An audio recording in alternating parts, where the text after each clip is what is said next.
तो मित्रों, ये वीडियो इस सीरीज़ का सेकेंड पार्ट है, इसलिए इस वीडियो को समझने के लिए फर्स्ट पार्ट को जरूर देख लेना, जिसका लिंक मैं डिस्क्रिप्शन में डाल दूंगा। तो सिनरा सिस्टर आयरिस को देखते हैं जो कि रो रही थी, इसलिए सिनरा आयरिस से उसके प्रॉब्लम के बारे में पूछता है, बट आयरिस सिनरा को कुछ नहीं बताती और सिनरा को थैंक्स बोल के चली जाती है। इसके बाद में कैप्टन ओबी सब लोगों को बताता है कि कंपनी 5 के लोग ठीक नहीं हैं, इसलिए हो सकता है कि फ्यूचर में हमें उनसे फाइट भी करना पड़ जाए, इसलिए सब लोग रेडी रहना। फिर हिवाना भी सब लोगों को समझाता है, बट उसके बातों पे कोई ध्यान नहीं दे रहा था, इसलिए हिवाना सिनरा को शूट कर देता है। फिर भी सिनरा का ब्लड नहीं निकलता, क्योंकि हिवाना ने गन पाउडर के असर को कम कर दिया था ताकि बुलेट सिनरा को हर्ट न करे। हिवाना सिनरा को बताता है कि कंपनी 5 के पास में बहुत सारा डेटा है, इसलिए शायद हमें उन डेटा के लिए उनसे फाइट भी करना होगा।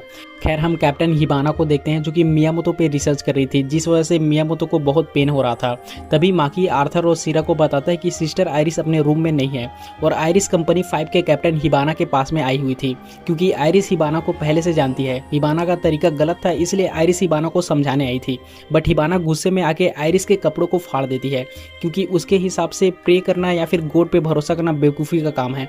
और आयरिस को ढूंढते हुए कंपनी 8 के मेंबर भी वहां पे आ गए थे। ओबी सिनरा को हिबाना को संभालने के लिए बोलता है और बाकी लोग कंपनी 5 के मेंबर को देख लेंगे। हिबाना अपने गन से शूट करके बहुत सारे कंपनी 5 के मेंबर को निपटा देता है और आर्थर के सामने एक कोन हेड नाम का नाटा आता है, जिसके साथ में एक इन्फर्नल भी था।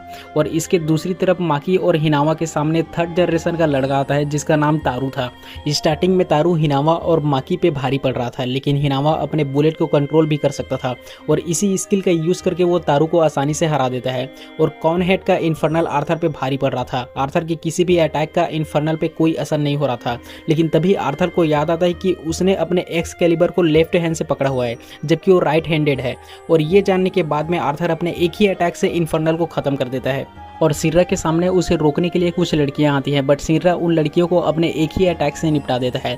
इसके बाद में सिनरा हिबाना के सामने जाता है। हिबाना को देखते ही सिनरा उस पर अटैक करता है, बट हिबाना अपने पावर से सिनरा को जमीन में गिरा देती है और सिनरा को चक्कर आ रहा था, क्योंकि हिबाना ने सिनरा के बॉडी के टेम्परेचर को बहुत ज़्यादा बढ़ा दिया था।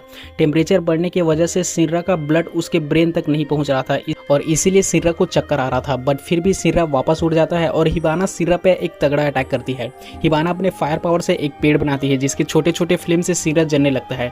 हिबाना आयरिस को बोलता है कि इस दुनिया में भगवान नहीं होता, क्योंकि मैं भी हर रोज प्रेयर किया करती थी, बट इससे कुछ भी नहीं हुआ। फिर हम आयरिस और हिबाना के पास्ट लाइफ को देखते हैं, जहाँ पे आयरिस और हिबाना एक चर्च में सिस्टर थे, लेकिन एक दिन हिबाना और आयरिस को छोड़ के बाकी सभी सिस्टर अचानक से जल के खत्म हो जाते हैं, जबकि वो सभी गॉड पे बहुत ज़्यादा मानते थे। और तब से हिबाना ने गॉड पे बिलीव करना छोड़ दिया। खैर, हिबाना सिनरा को अपने फ्लेम में फंसा देते हैं, बट फिर भी सिनरा हार नहीं मानता और वो बहुत स्पीड से हिबाना को पंच मारता है और इस पंच से हिबाना नॉकआउट हो जाती है। और जब सिस्टर हिबाना चर्च में थी, तब वो अपने फायर पावर से फ्लावर बनाती थी, जिसे देख के सभी सिस्टर बहुत खुश होते थे। इसके साथ में हिबाना रिसर्च वगैरह भी किया करती थी। तभी हिबाना आयरिस को बुलाती है और उसे भी अपने बनाए हुए फ्लावर को दिखाती है और आयरिस फ्लावर को देख के बहुत खुश होती है। आयरिस को हिबाना के पास में रहना बहुत पसंद था, बट हिबाना के सामने ही उनके सभी फ्रेंड जल के मर जाते हैं। और चर्च से निकलने के बाद में हिबाना अपना खुद का लैब बनाती है और उसमें बहुत सारा रिसर्च करती है और उन रिसर्च के दम पे हिबाना बहुत जल्दी एक कैप्टन बन जाती है। खैर, प्रेजेंट टाइम में सिनरा हिबाना को बोलता है कि तुम जब भी मुझे हेल्प के लिए बुलाओगी, मैं तुम्हें बचाने के लिए तुरंत आ जाऊंगा, क्योंकि एक हीरो हमेशा प्रॉब्लम में पड़े लोगों को बचाता है, चाहे वो कोई भी हो। और हिबाना फिर से आयरिस को फ्लावर बना के दिखाती है। इसका मतलब सिनरा के पंच से हिबाना का दिमाग ठीक हो गया था। इसके अगले दिन कंपनी 5 और कंपनी 8 एक पार्टी देते हैं, जिसमें दोनों कंपनी के सभी मेंबर आए हुए थे और कैप्टन हिबाना सिनरा को अपने हाथों से खाना खिला रही थी। साथ में मागी अपने फायर से बबल वगैरह बना के लोगों को दिखा रही थी, जिसे आर्थर काट देता है। इसके बाद में हिबाना कैप्टन ओबी का हेल्प करने के लिए मान जाती है और ऐसा सिनरा की वजह से हुआ था। इसके साथ में हिबाना ओबी को बताता है कि कोई जानबूझ के इंसानों को इन्फर्नल बना रहा है और उन्हें उस इंसान को ढूंढना है। फिर कैप्टन ओबी आर्थर और सिनरा को ट्रेनिंग के बहाने कंपनी 1 में जासूसी करने के लिए भेजता है। कंपनी 1 में जाते ही करीम नाम का एक बंदा आर्थर और सिनरा का मजाक उड़ाता है।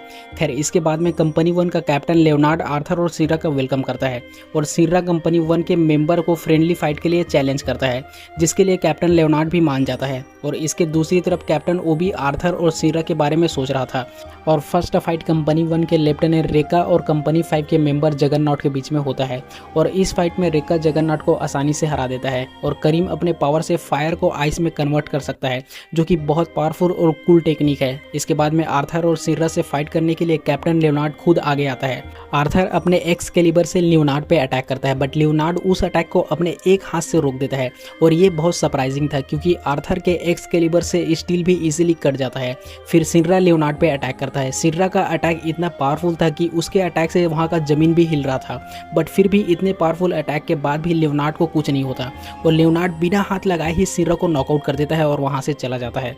और हिबाना कैप्टन ओबी को बताती कि सभी इन्फर्नल के कोर एक कीड़े के कोर थे जिसे किसी ने उनके अंदर में डाला हुआ था। खैर सिर्रा और आर्थर को कंपनी 1 में 5 दिन हो गया था, इसीलिए लेफ्टिनेंट हिनामा उनसे मिलने आया हुआ था और उसके साथ में कैप्टन हिबाना भी थी।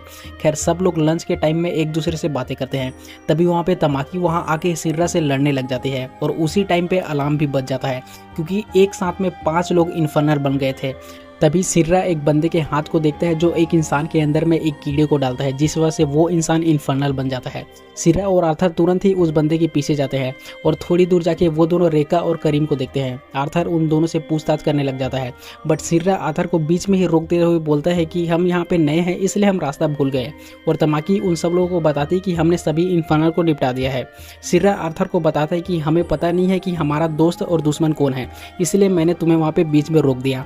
खैर इसके बाद में आर्थर और सिर्रा करीम के रूम को चेक करने जाते हैं और उन दोनों को करीम के रूम में वही बॉटल मिलता है जिसमें कीड़े को रखा जाता है। बट तभी वहाँ पे करीम आ जाता है। करीम आर्थर और सिर्रा को बताता है कि मैं भी उन कीड़ों का पता लगा रहा हूँ, इसलिए मैंने इस बॉटल को अपने पास में रखा हुआ था।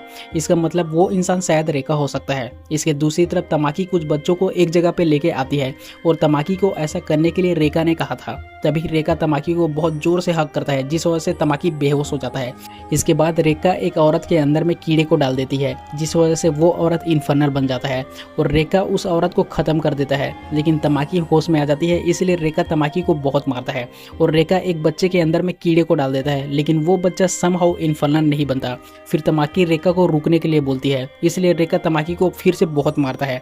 रेका तमाकी को मार देना चाहता था, बट तभी वहाँ पे सिर्रा आ जाता है। तो इसके आगे का स्टोरी मैं नेक्स्ट पार्ट में एक्सप्लेन करूंगा और इसका नेक्स्ट पार्ट मैं बहुत जल्दी अपलोड कर दूंगा।